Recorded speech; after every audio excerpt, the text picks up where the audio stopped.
Hey everybody, it's Thursday. And welcome to this week's edition of The Night Bite. I'm Josh. And I'm Emily. Showing up right on time as usual.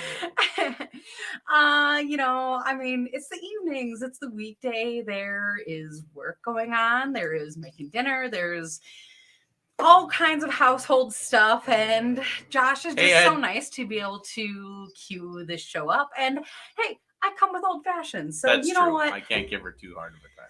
Except for what Josh doesn't know, so you guys are learning it at the same time as he is. Watch this. Was it bad tonight? We were out of oranges. How do you make an old fashioned without an orange? Yeah, I did eat all the oranges. It's okay. It's okay. But that's one of those things that we haven't gotten to yet this week, even though it's Thursday. And good news is the weekend is coming. Yep, weekend is coming, and it's, guess what? Gonna be rainy and cold. Surprise, surprise. Yeah. But that is kind of a little bit typical for spring. We always want to think of spring as being like green and like butterflies come and like the temperatures warm up. And, just quite frankly, there is so many different weather patterns that pass through because it is the transition between seasons. Yep. So we're just kind of hanging in there. We're also kind of been getting ready. Emily is heading to Connecticut all next week. So might just be me on the podcast next week. We'll see how that goes, or maybe she'll just say, "Don't do one because I don't want to embarrass us." What does that even mean? You're in every other episode. Yeah, you're here to wrangle me in though. I don't even know what that means. I hope this is a we balance each other out situation. No, so I think I don't know. Maybe I'll go find some trout to go hit up. The rivers are coming down, or there's all kinds of stuff. Are you going to interview a trout? That's what you're saying. I don't know. Maybe you're just gone, so I have to find something to do. And so if anybody knows anybody in Connecticut, that is where I'm headed, and I'm hoping to bring a tiny little rod in my carry-on and maybe hit up some little shore spots. So there you go. Oh my gosh, that would be so funny. That would be so funny. Like the quietest version of me ever.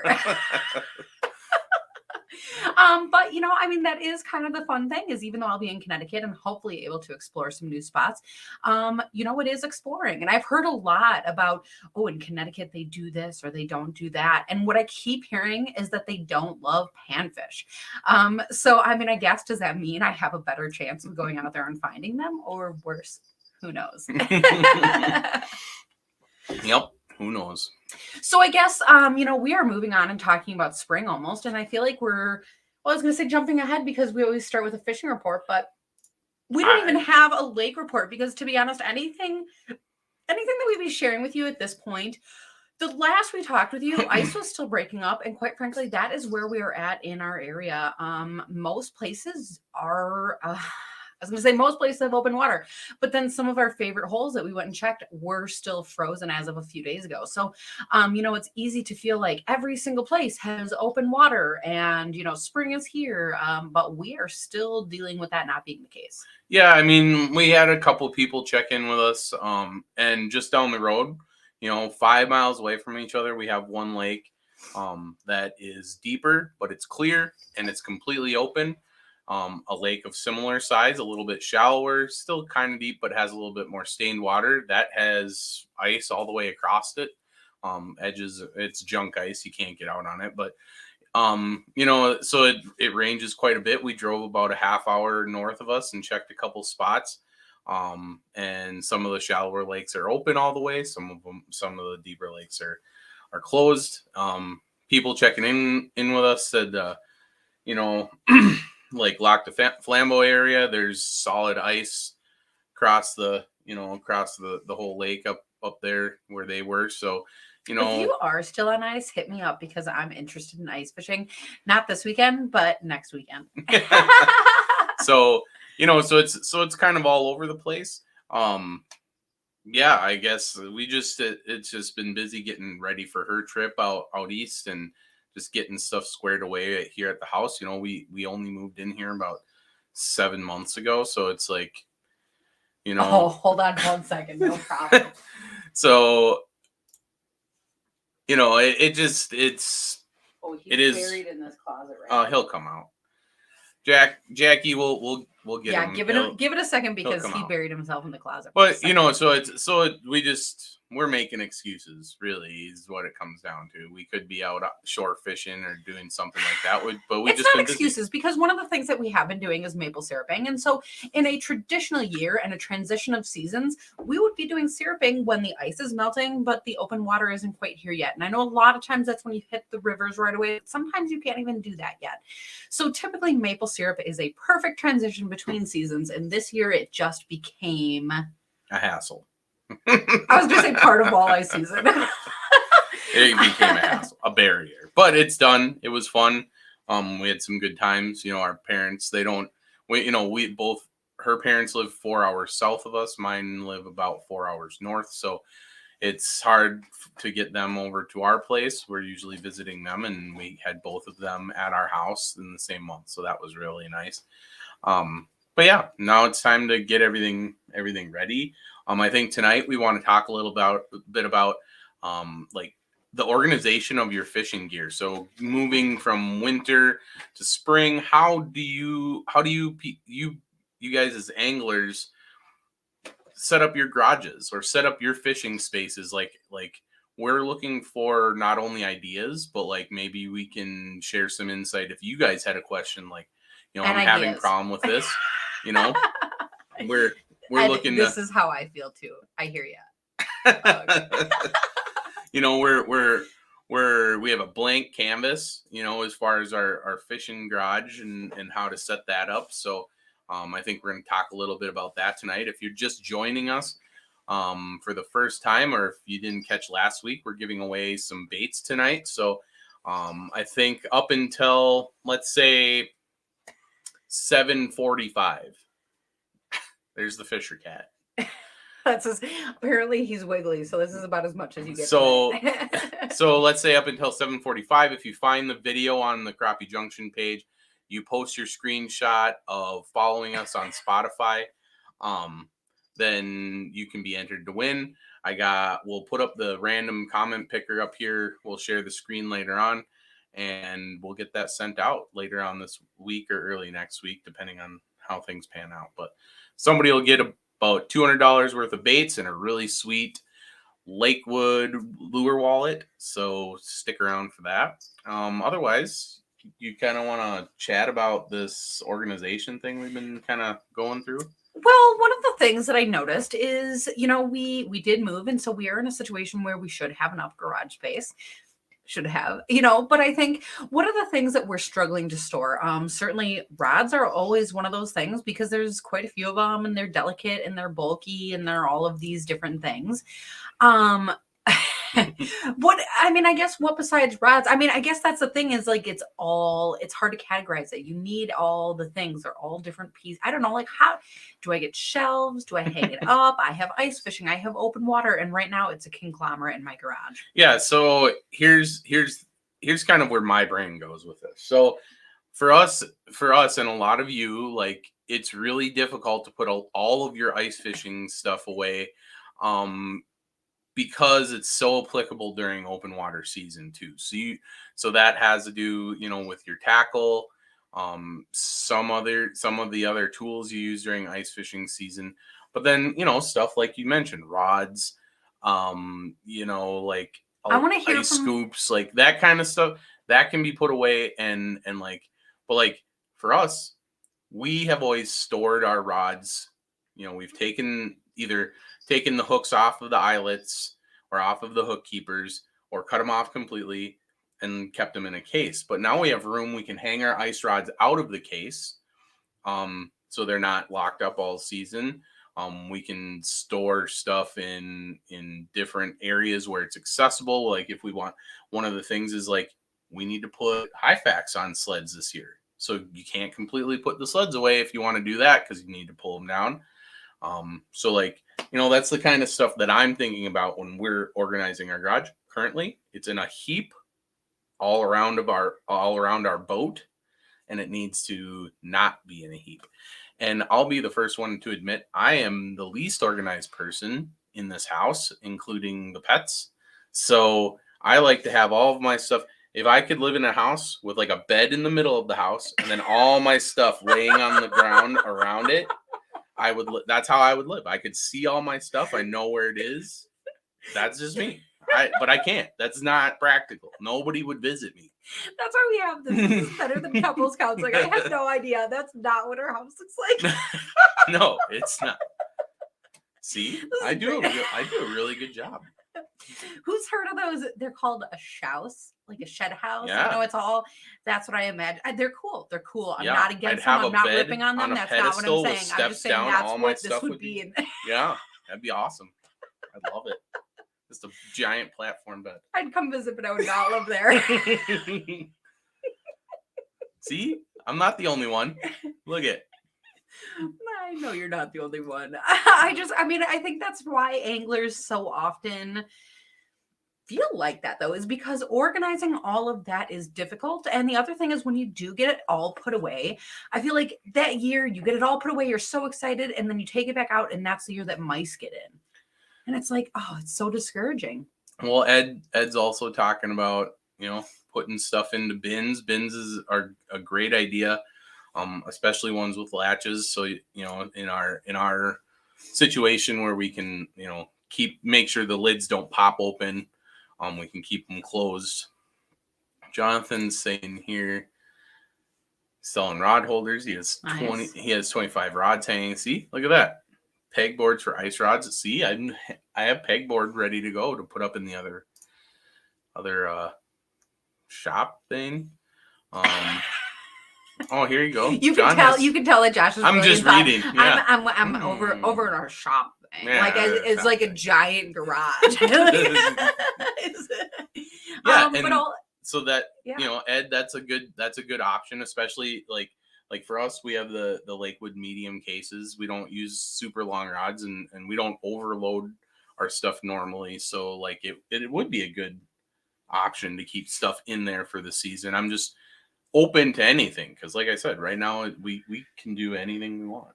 I want to hear from somebody this is who the guest of the show should have been. I don't know who that person is. So maybe suggest that so I can hit them up for next time. But I want to hear from somebody who hangs their shacks from the ceiling. Like, I want to know how you do that. Is it dangerous? That seems really difficult to me, and it should not be. So is it a kit? Do you have to piecemeal this together and buy all the little pieces? Like, if you know those things, throw your hand up in the crowd, and I would love to hear from you. Because for real, we have our one-man shacks, and that would be perfect. Throw that right up against the ceiling. It seems like a mouse-free situation, so I asked about that kayak hoist. Okay, it's not mouse-free if you hang it from the ceiling? I thought you were nodding at that. Yeah, I am. I'm shaking my head. Mice can climb on walls. They can climb on ropes. They live in the forest. What do you think they do? Just I don't know. Like they crawl up the wall and then on the ceiling to get to your suspended shack hanging in the middle. Am I thinking of this wrong? There's rafters. They hop, and they're just we're in the forest. Well, that's why we're talking about this. I don't know. You live with critters. See, Ed. But you're making a good point. A kayak hoist probably could hold some of that weight. Ed is saying even just a pulley system, so I could probably just go and look for that. I guess, does it need to be specific hooks, or how are we hooking this to go up there? Because I guess where I'm going with this is message her about this. It's the weight restrictions I'm thinking about. Could I put a bunch of my ice fishing gear into the sleds and hoist it on up there, and then it all lives there till next year? Amanda is saying the same thing. Kayak hoist in the garage. See, we got to do this, but then the problem is we want kayaks, and then so where do we put the kayaks? Kidding. We don't have kayaks yet.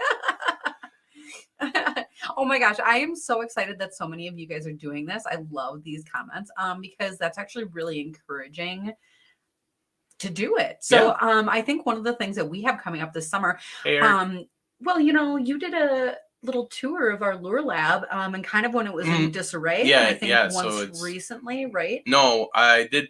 Well, if you follow us on Instagram, I did a little kind of thing. I was working on the blade baits, and then I kind of toured the lab a little bit. But I would like to do maybe a walk around update, because the first time I did the walk around, it was completely new. There was boxes everywhere. Disaster. Emily was like, I don't even want to be in this because it looks like I did say that. a I was like, I bomb, can't even be a part of but this. no, but we've done a lot. We've made some additions. We've done a lot around here already, so it'd be cool to include you guys in on some of the updates that we've done so far. But what I was going to say is I would love to do a tour of the garage, because especially all of you people who know about all these hoists and stuff and these pulleys and the system and like Mhm. what works, like tell me what works for me. Because my imagination is the limit. And I think that's what's crazy in talking about this is like, maybe it is like shelves and boxes and you put things in there, or maybe they're, I don't know what the organization is that works best. Yeah. I We're mean, gonna have to take it all out and then put it Amanda? all back in. hit her up. Oh, nice. Okay. I was sitting and reading 300 pounds. I mean, that's a lot. That is Yeah. a lot. How much does a shack weigh? Maybe. Or don't even know. I I'm could look pretty that up, sure but the that's- people put stuff in. XTs are 38 pounds by themselves. I bet your rod case is probably 10, and I don't know what else you want to put in there.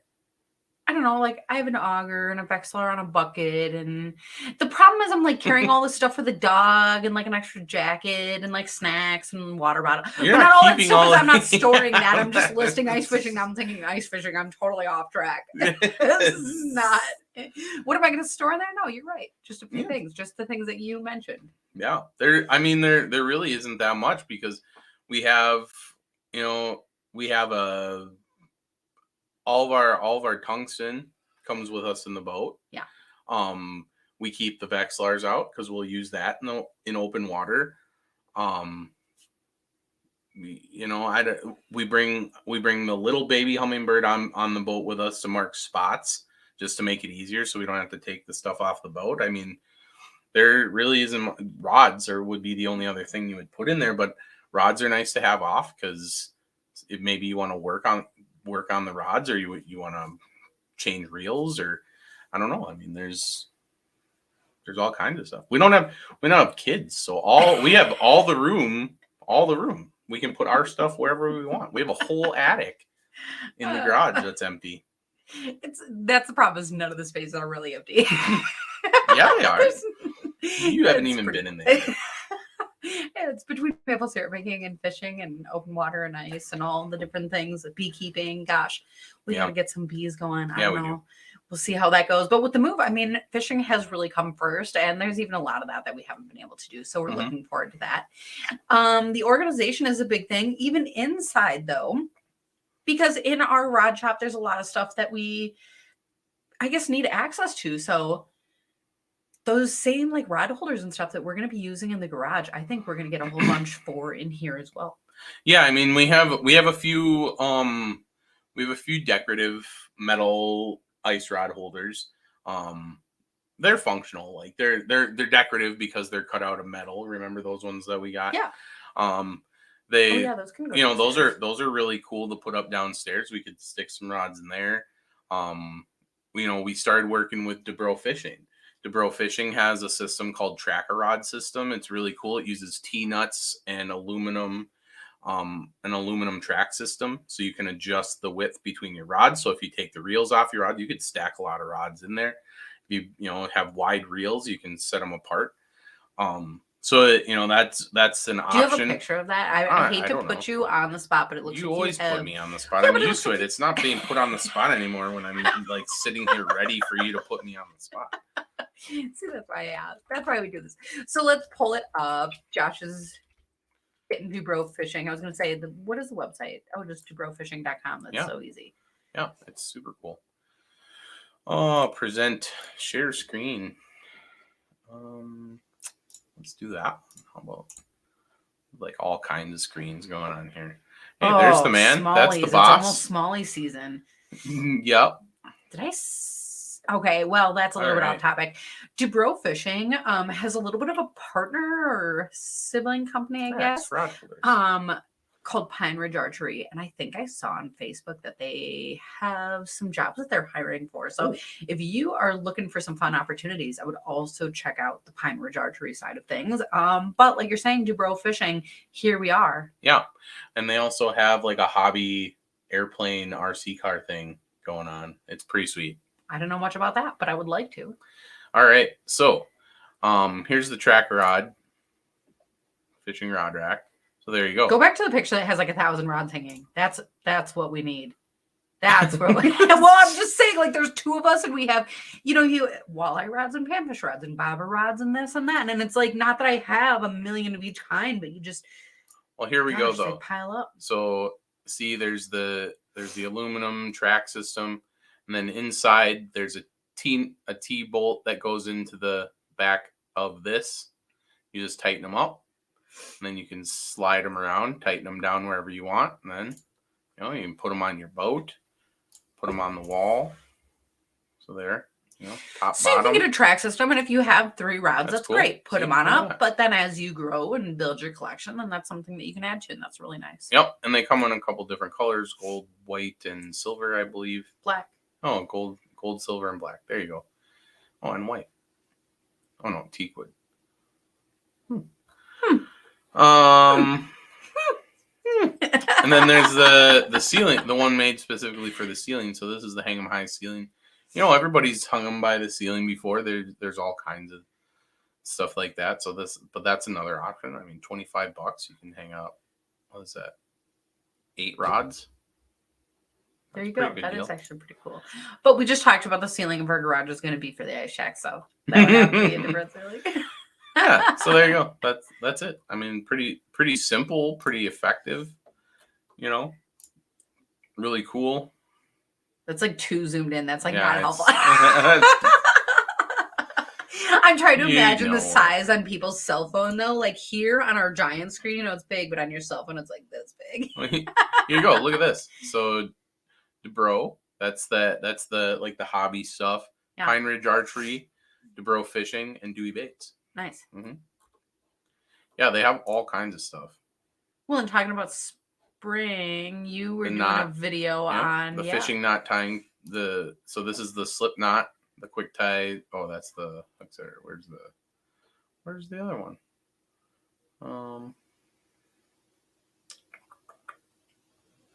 I don't know. There's a whole bunch of stuff. Anyways, we'll do Yeah. a video on it and we'll bring it out to you. I didn't mean to. Here I am putting you on the spot again. That's Yeah, how this I'm used goes. to it. But a lot of cool stuff to shop for and There you look go. at and check out. All right, let's get back to business. What does that mean? I mean, I don't know. guess this whole conversation is just conversational. So Yeah.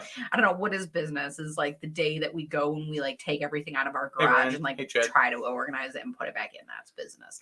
Come and help us because I'm not good at that. Yeah. See, put them on the back of the garage. See, I'm thinking about putting up some pegboard too. I have 3 4x8 sheets of pegboard that I picked up. I've been carrying around with me for a couple of years now. I knew that we weren't going to stay in our other house, so I didn't want to put all of it up there because I did end up putting. Yep. Hi. So I just we've been carrying around, so I got some spots for it now, but yeah, I think there's some tracker rod probably gonna go in there. We've been thinking about that. Yeah, I don't know. And I mean, I guess the nice thing is we do focus a lot on having the type of equipment that does transition from that open water and ice and back and forth. So, a lot of our plastics. I need to get sponsored by Harbor Freight. Oh my God. Oh my God, no. Oh my God. But I was going to say, in a lot of the years past, especially ice season comes up and we put a lot of our big baits away. And I'm not going to lie, there's a lot of the stuff that we didn't touch into. But I would say on average, we use larger baits this year than we typically do. And I don't know if that's just me or if that's actually both of us. But, it just is one of those times where that tackle really has gone both ways. So, with our Lakewood boxes, our cases, the Plano boxes just slide out of the top shelf and go from winter to summer. You keep a few things, but there's not a whole lot that has to switch. And so, I mean, the nice thing is you already pulled the boat out and Yep. Is that good to go? What are the things we need to do to get the boat ready? I need to grease it up, probably throw some marine stable in there or marine, sea foam in there. I like putting a little dab of that in the beginning of the season, just because it is a 2-cycle engine. Make sure whether we or have not the it does plug and anything. the keys and the things. Oh, that's all in the truck spots. always. Just in the spots. Yeah, Where you got to yeah. get back into last season's routine because. Well, I don't want to get into last season's routine. You know what happened the beginning of last season? No, but the We end of dunked last into the season. Menominee River without a plug. But we didn't know it at first. We Okay, didn't even know it at first. So here's So we pull up, and we're in the busiest landing ever. We're already late. We show up, we're doing the U, and we're like, oh crap, we're gonna have to park in the back parking lot. The first boat in the morning was pulling out, and so I made the U again, and we got to put our boat in and take the first parking spot. I was like, heck yeah, what a way to start out the season. But partially because we were trying to get to this parking spot, we were Yeah. trying to do our routine quickly, and it's a Yep. busy launch, it's the and that's first time. something we don't hesitate to No. launch fast because typically we are good at it, but it was our first launch of the year. And I forgot the plug. We were both doing each other's jobs is Yeah. exactly the problem, is that in last season, that was a weird way to say that, I guess, last season for launching the boat, we pull up, Josh kind of backs halfway up, we go to do our routine, all these different things. We have different stuff that ultimately makes it happen. It's great with two people because it doesn't always go that smooth. Yeah. We almost never even fight at the launches. I don't want this to be the show that now every time this year we're gonna but I was trying to be helpful because it was a busy launch. I got through my little list quicker than I expected. I was set up, I was good to go, and I was doing some of the things that were otherwise part of his routine. He assumed I put the plug in. I never even thought about it because I never thought about it. I'm an idiot. I don't know. We launched the boat out into the water. I don't know. There's like a tiny bit of water on the floor. Like, I don't know. It's our first time out. Maybe rain or something, this or that. And then like all of a sudden realize it's like filling up from the floor. And you're like, no, this is bad. This is bad. And being a busy launch, it's like, first of all, the embarrassment of everybody in the world that's with their boat around you, that's. I'm not a professional. Nobody pays me to get into the line, to get back, to get your boat now out of the water, to drain it. Out of the water. You had to let it drain. The plug back in. We lost the Rockstar parking. We ended up having to go into the other parking lot. Just like you thought. So we're looking forward to that not happening. But I mean, that's the kind of things that do happen to people. And that's the kind of things that you learn from. And so, yes, we felt stupid because there was a ton of people around. But ultimately, I mean, I think that this is one of those cases where we learn that you can be too helpful. Yeah. Well, and I think here's the thing that I learned is that just get a second plug. Put it in back by the motor. Because things happen and maybe. Could I have reached that on our boat? Could you have reached that on our boat? Yeah, I could. I could reach it from the inside. That's not the ideal way, but at least the boat's not filling up with water and we could have fished. So if you see Josh like upside down hanging over the back of the boat, like which is a lot of the you'll time. know what's going on. Looking for fish most of the time when I'm doing that. I guess that's for sure. Yeah. Gosh, I feel like I gotta switch the topic here. So the nice thing about having the Lure Lab around in the garage space and putting things away is that we really do get to focus on fishing. And so the nice thing about that is that with that Lure Lab, we are still making some tackle. So if there's colors that we need before trips, there's jigs that can be made. All those things. But one of the projects that you've had going on is the blade baits. So I hope I'm not bringing this up too early, but I was hoping that you can give us a sneak peek or like talk about, some of this tackle crafting that you've done, to prepare for the season coming up. Yeah. So what I used is the Shad Blade by Do It Molds. Emily's going to ask me to pull it up there again. You go. People at home, I don't even barely know what you're talking about. Yeah, but you can type it in my house. Yeah. Are you saying that the people hanging out with us can't use Google? No, but they're busy watching this show. Yeah, don't close out your screens and lose a spot, and then you have to scroll through. Yeah, it never works. Keep chatting. Don't watch chatting. me. I am watching. Yeah, I know. You always do. So what Josh is pulling up is Do It Molds. Or maybe even, is that, what did you say the company was that made it? Do It Molds. It is Do It Molds? Oh, okay. So the website is usually fairly friendly. User-friendly. They have a lot of different components for making all kinds of different tackle. And a lot of these are lead molds. And in this case, one of them is the blade bait mold. And he's clicking around. And there's so many interesting things. That's what I'm getting distracted about. Just like I said, the Shad Blade. Can you click on it? Yeah, make it bigger. There you go. Look at that. So it is a really interesting process because, you do take, I guess, a lead mold. Do they show the mold? And so it's almost hard to imagine how this translates into the bait. So you do have actually that blade that goes in there, and then you do still pour the lead in around it. Mm-hmm. Yep, just like a jig head. So you just pour it in there. This particular one is the 1/2 ounce and 3/4 ounce. I got the which one did I get? I got the 1/4 and 3/8. So those are the blade baits I'll be giving out. Maybe later down the road I'll get this one. I don't have too many rods that'll run a 1/2 and 3/4 ounce bait that I would want to fish walleyes with. So you know, it's just personal preference. There's a few different types. You can see they have like 3 different types of them here. So I just like the look of this one. Lots of people use these blade bait molds, so you can get all kinds of custom colors if you're not into the pouring and the painting yourself. All kinds of people already sell them pre-painted and for decent prices. But yeah, you pop an insert in. Let's see if I can pull up the insert. So one of the cool things is they have this cast item details, and it gives you, the insert, the eyes, if there's eyes applicable, and then the hook styles. All of that's available on Do It Molds.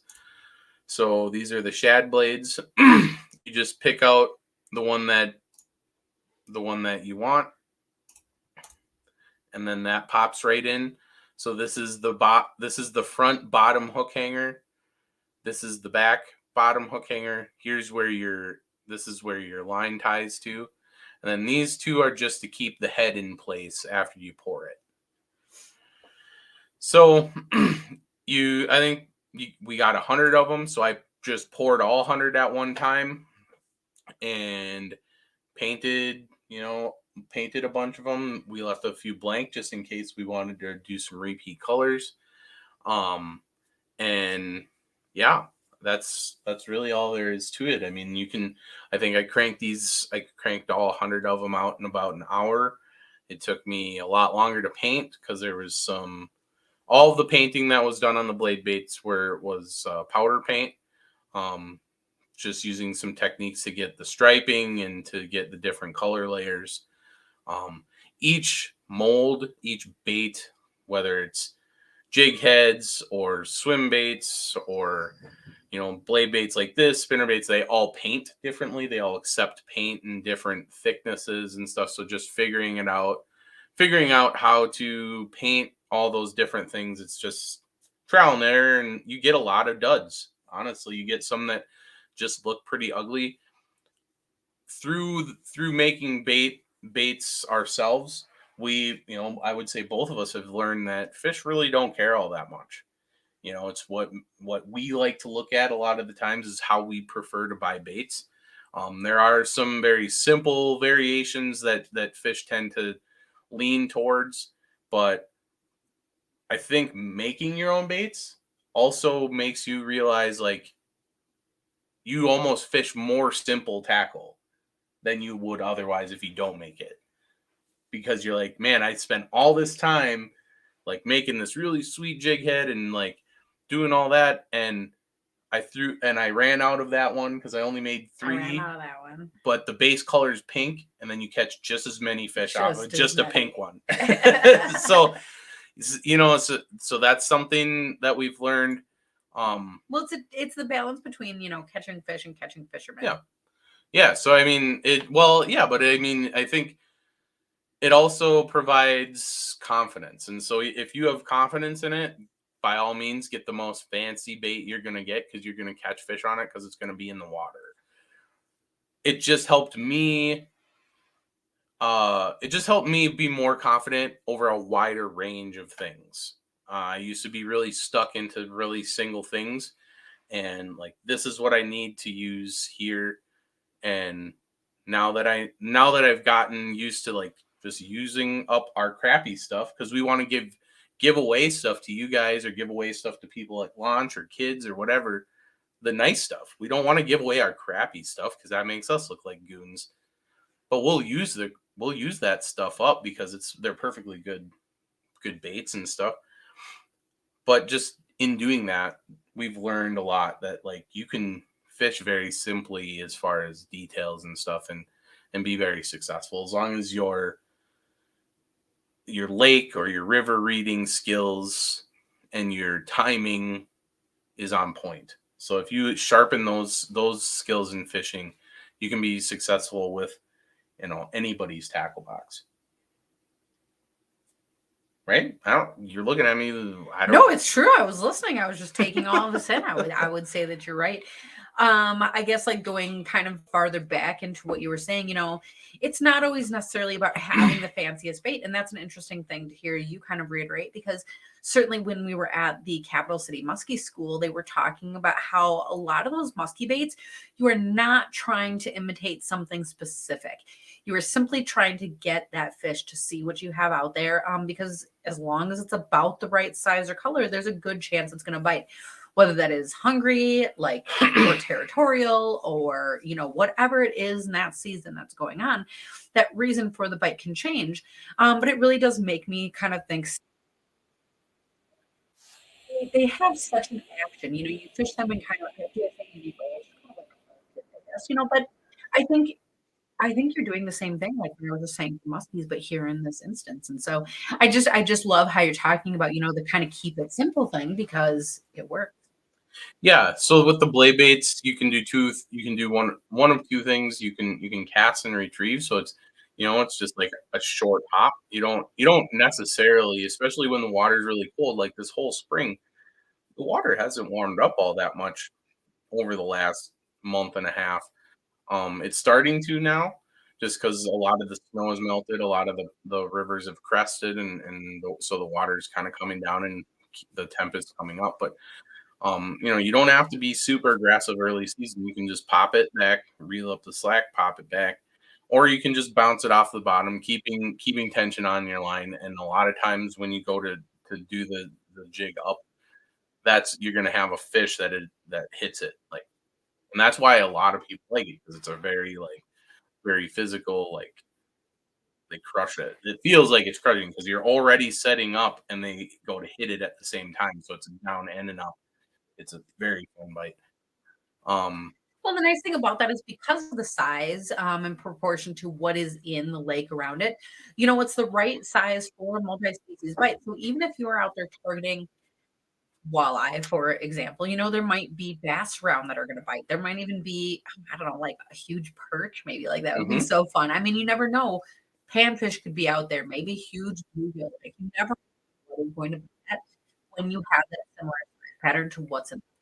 Yeah, so they're in that 2 to 3.5 inch range. I haven't measured them, but they're like this big. Small fish bites. So it's like a very good bait size.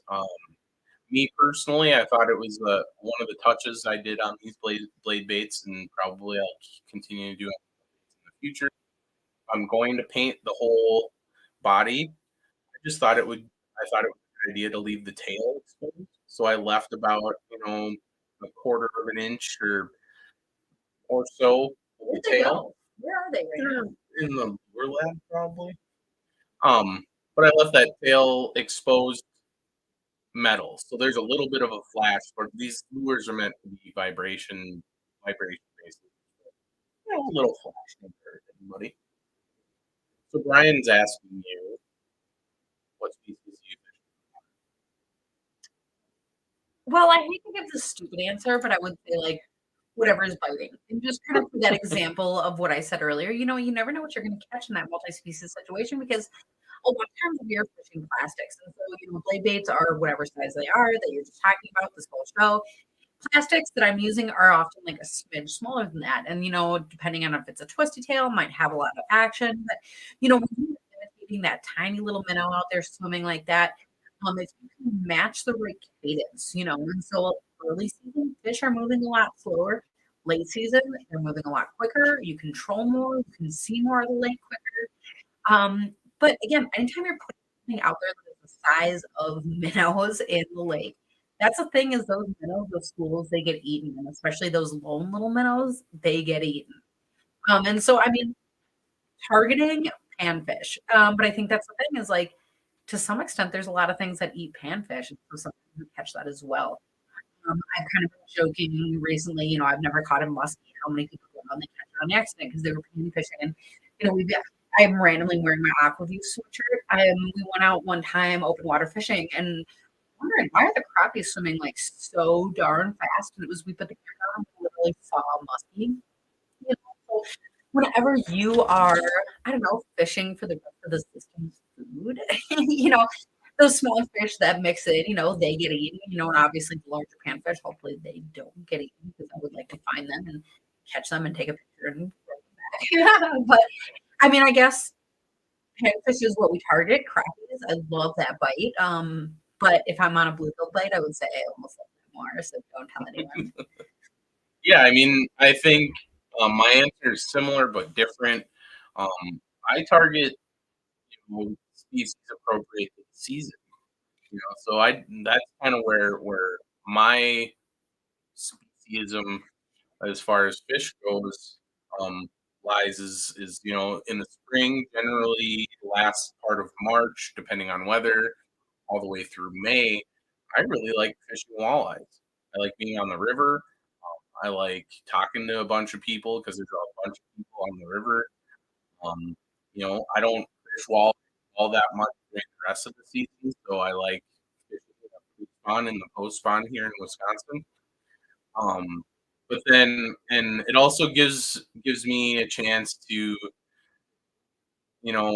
get all of the panfish stuff ready. I do a lot more prep for panfish than most people. Like on my list, I'm gonna make some customs. I have a bunch of balsa wood, and I'm gonna make some of those just with grass inserts, stuff that I can't find out on the web or that I know that I have the skill set to make. So I want to get that in. I personally am not a fan of fishing panfish on beds. That's just one of my things I just don't like doing. Um, Mostly just because there's a lot of snags to be had, and they're doing their thing, and plenty of people are beating up on them already. So I don't need to be, you know, Then you're tussling. pointing at me, and I was like, No, I don't need to be tussling with people to get into the good bed spots, and I don't need to be messing with those fish. Walleyes are they're open spawners, so they spawn in the gravel. They don't have their beds, so um, it's just, and we catch and release anyways.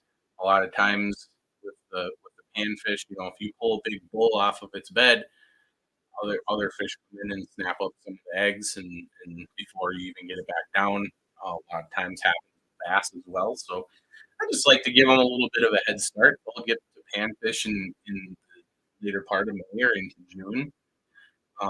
When they start setting up in their summer patterns, there's weed lines starting to strengthen up. Um, and so we'll do that. We do get into a little bit of bass fishing. That's fun once in a while just to change it up. who Um, doesn't like a good friend? yeah. And then come fall, I really do enjoy getting back out on the river if I haven't been on there all summer and targeting sturgeon and smallmouth. Those are two fall fish that I really enjoy doing. And then I like to round out my open water season with a lot more panfish. They tend to school up in big packs. It's fun to challenge yourself and find those big schools of big fish. And they're hungry. And a lot of times you can mix in other species. So I mean, then now she's getting antsy. Now she's like, oh, then No, next is ice no, fishing. no. I'm saying, I was gonna say, don't fool him. Don't let him fool you. Like you're just Oh yeah, it's napping. football Like season. no, you don't even. No, no, no, no. Josh doesn't even like going out and napping the different lakes. I do. Yeah, because then we do use those maps for ice fishing. So it is a lot of like, oh, even spring we're going out. We're already thinking next few days. Yeah, see here, Jonathan, he's talking about salmon fishing. I personally have never done it. I know we have a lot of great friends that do it and are really really good at it. I just have never done it. I don't know about it. We have nothing. I've never even put a planer board in the water. Do you use a planer board? Downriggers? I don't know. I don't know what to do. I know you have like big flashy things, and then I'm there's sure that's what flat they're ground. called. I don't Yeah, know. We'll try it. Spin in the water, throw around. We do have a lake near us that is apparently lake trout, but we'll see. Yeah, it's. We also have one full of salmon, and it's called Lake Michigan. No, that's really far. That's really far. Oh, there you go, Dodger flag. Well, good thing the rest of these listeners know more about this than we do because that's not what we're here to Well, talk it's about. not called salmon. Salmon. Oh my gosh, no, that would be terrible. No, but it looks like a bunch of fun. I hope we can get out on somebody's boat eventually and get to try that out because that'd be a great time. Mm-hmm. Yeah. Cool. Oh, 7:45. I was gonna say, is You there had anything a big else sigh. that you specifically want to talk about, or otherwise bring out your blade baits? You didn't even bring them in this room. They're not What do I in need? this room. I can pull up a picture. Yeah, pull it up. Pull her up. Let me see. Then, maybe I can't. Maybe I have to do this. Just a second. Just a second. We're holding on. Everyone's holding on. So if we are going out this week, I know it's going to be rainy, and I'm really looking forward to. Oh my gosh! It looks like you were just going to take out our screen. No. I forgot what I was even saying. I just lost my train of thought. You're Sorry. sitting I'm here watching. Yeah, I got There scared you that go. you were just shutting down the You straw. I was don't like, even wait, know. wait, I'm You not don't done. even know what's Wait, going I'm not done. on. Yeah, leave it like that. Oh, like this. This is actually a pretty picture. Yeah. So before last week, we were trying to hold them up on the screen. And it's funny because any of the baits that have a green screen, yellow hue, yeah, even look at this. It like pixelates my yellow inside, you know, and so, or not pixelates it, but it's like the green screen effect. And so now you can see a little bit more realistically some of those colors that we used. And I say we, and it did all of our work on these, so really nice job on that. They're all powder painted, so even though you see stripes and sometimes you see details, you assume that these like a liquid paint on top, and it is not. They're all liquid and baked. So the durability is certainly there. Yeah, so you can kind of tell here. I was talking about earlier, like you have to figure out how these baits paint, bait by bait, from round head jigs to pony head jigs to blade baits to center. You can kind of tell I started on the fire tiger pattern a little bit earlier than I started on the chartreuse with the black stripes or the orange and the purple. The stripes got a little bit more clean.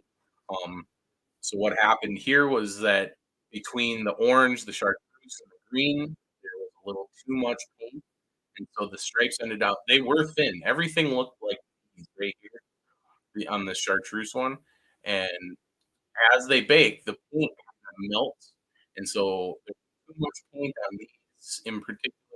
The other ones like this, a little bit too much paint, and it spread those stripes out. The general colors there, it still is very fishable. Still looks pretty decent, but in the future, I got the technique down, figured out the problem.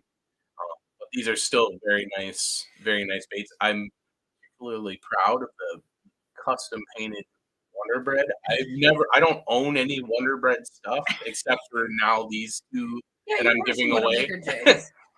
But no, those turned out very well. Well, and the nice thing about this is that, it is fun for the season or use them, I guess, all of the year. And use them whenever you want. That's a cool thing. But I mean, we are not giving these away because we're getting it to be like blade bait makers or anything like that. I mean, there's a lot of fun stuff that we like to run with in the Lure Lab and make and use and all that cool stuff. But that doesn't mean that we're like about to be like tackle companies. Like, don't go crazy. And, like we're here to talk about all of this and do these fun things.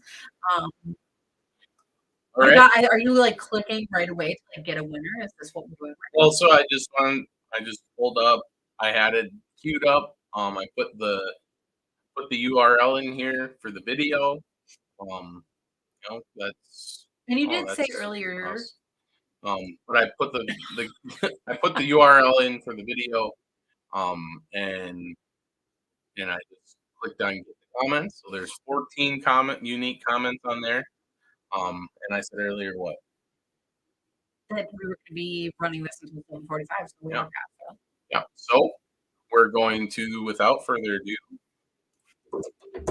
choose. Oh! So there you go. Thanks for the awesome comment. You did an awesome job on the baits, Josh. Thank you very much. And I will get in touch with you so I can send these out your way. I know that John is one of our buddies out from northern Wisconsin, so those work well up there. So awesome. Thanks for everybody who set up their follow for Spotify. I know that was an unusual request, coming from people that spend a lot of their time in Facebook land. But I just think that it's a very useful platform as far as being able to enjoy this show wherever you are.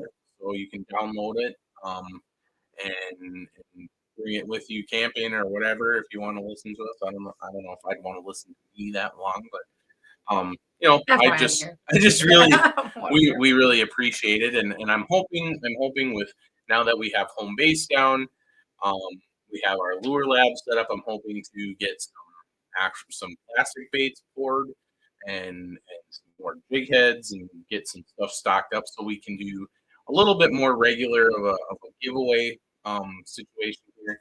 It won't be all as elaborate as the Spotify one. It'll be maybe some just random giveaways for, well, maybe we'll just do a random comment picker from the week before, so make sure if you tune in every week, throw at least one comment, one hi into the comments, just because we might be picking out random prizes for whatever week.